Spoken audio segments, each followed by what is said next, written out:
I came up here unintentionally.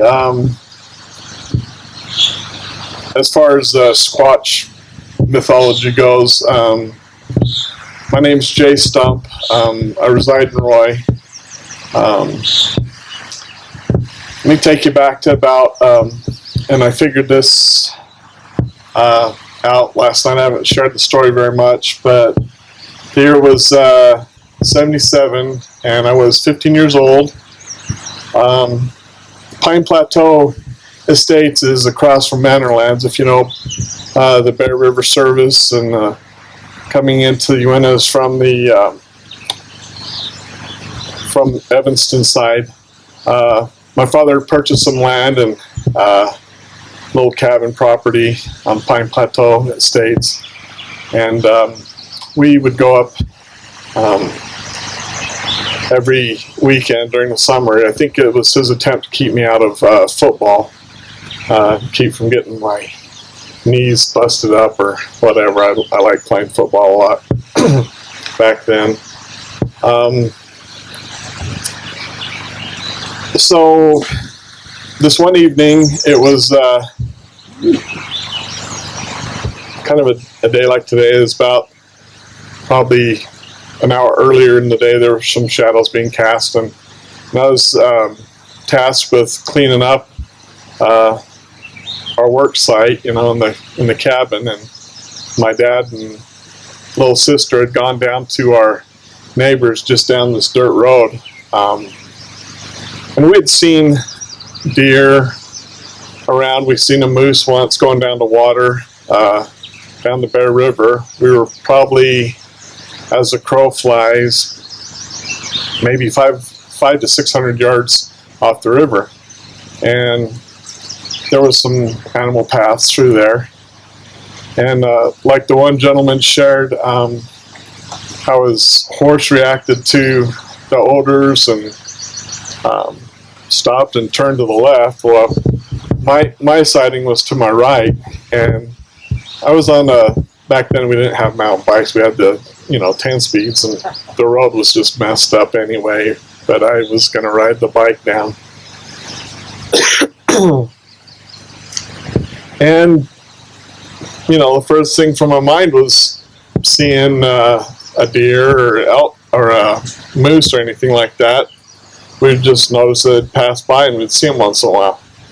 So I'm going down the road, and I finished up cleaning up the site, our cabin. And who's ever been startled by a branch or twig snapping so loud that you think, man, that's got to be a big animal? Show of hands. As you're walking along, it kind of catches you off guard. You stop and you look. And I was on the little 10 speed. I wasn't making, a breeze or anything. I was just kind of going slow, picking through the rocks, so I didn't want to crash. But what happened within the next minute changed my belief system. I always thought, these Bigfoot things were all hoax and, entertaining, to say the least. But at 15 years old, I, felt I had a pretty good concrete grasp of life and what that entailed. But in that minute, when I stopped and looked, and not seeing a moose or a deer, it sounded heavy enough to be a moose. And so, it gave me pause, because the wind wasn't really blowing to where branches would be falling off the pine trees at our neighbor's property. So as I look, I don't want to belay the minute, but I felt like that eerie feeling when, like you said at Skinwalker Ranch, like in that moment you don't belong there. And as I looked back in the trees with the light breeze that was blowing, I seen something that was out of place, and that was this big trunk that was just kind of swaying with the trees. I was like, wait a minute, what is that? And I just held really still and looked, and this big creature just took one step and then squared up. And that's when my world changed. And I took down that hill because I thought for a second, this thing's trying to deceive me and make me see that there's nothing there, and yet there it is. And I take off down the hill. Both tires on that 10-speed popped. I toggled the wheel, and what that means is you tweak your wheel to where it will not turn. I threw that thing off to the side, and I was down the trail as fast as I could go. And at 15 years old, and you like to play football, you learn to move pretty good.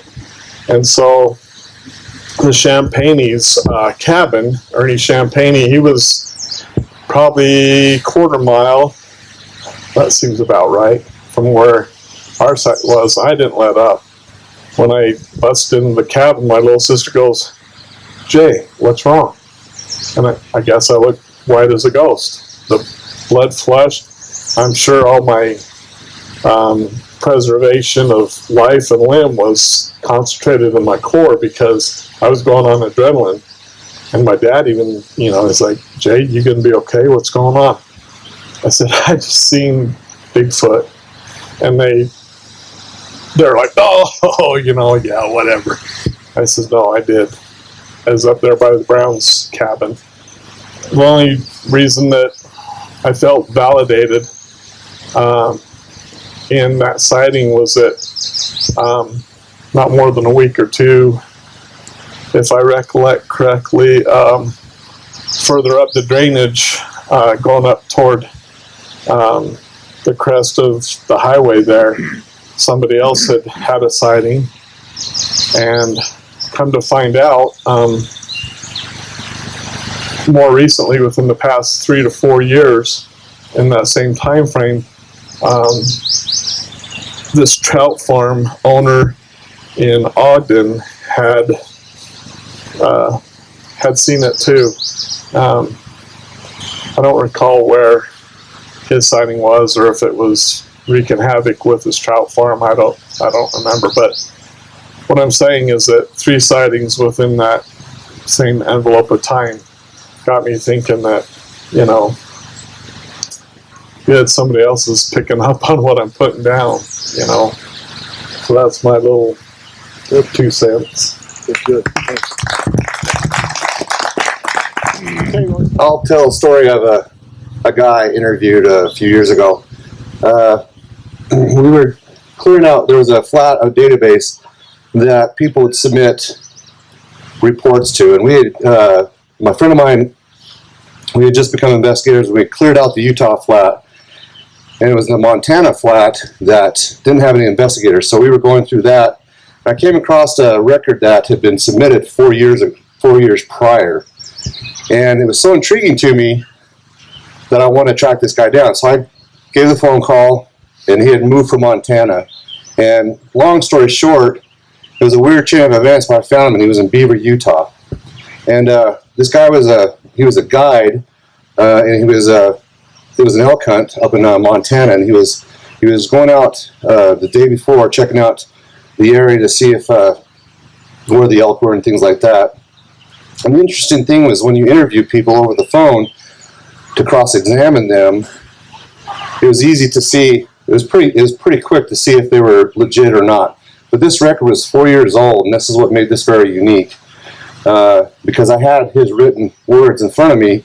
And to remember a submitted story that long ago, if you were BSing, would be very difficult, because you could interview someone 2 weeks later, and it was easy to find out if they were legit. Because usually a sighting, in this particular case, in his case, was very life-changing. Anyway, long story short, he's coming back to camp. He had been out all day. He was on his horse, and the wind was in his face, and he was in some pine trees. He said this particular horse that he was on was very sensitive to.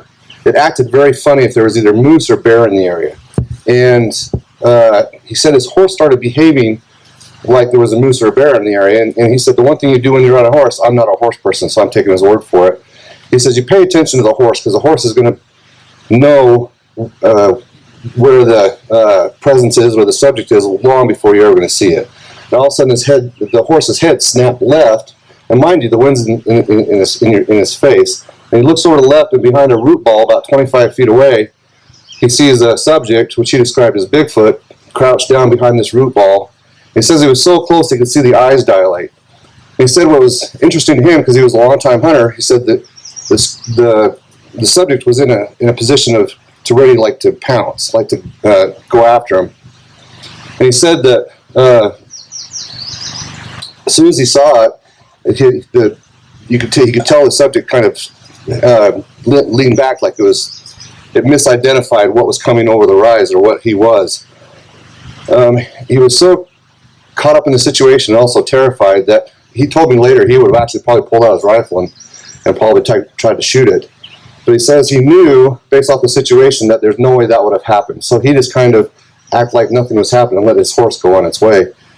But he said later on, he started thinking about the situation, and he thinks that this subject had misidentified him, being a four-legged animal, thinking it was a prey and was ready to pounce and take that prey out. But then when he saw that there was a human on this horseback, that's when he kind of changed the Squatch changed his mind and didn't hit him. But the interesting thing about this is it was 4 years later, and he knew everything. I could not find one hole in his thing. It's one of the few. It's not that I said don't disbelieve people when I interview them. It's just I don't know because I wasn't there. But he was so credible and so interesting to me that 4 years later he did not skip a beat. And but anyway, that's great. Thank you. a cool story.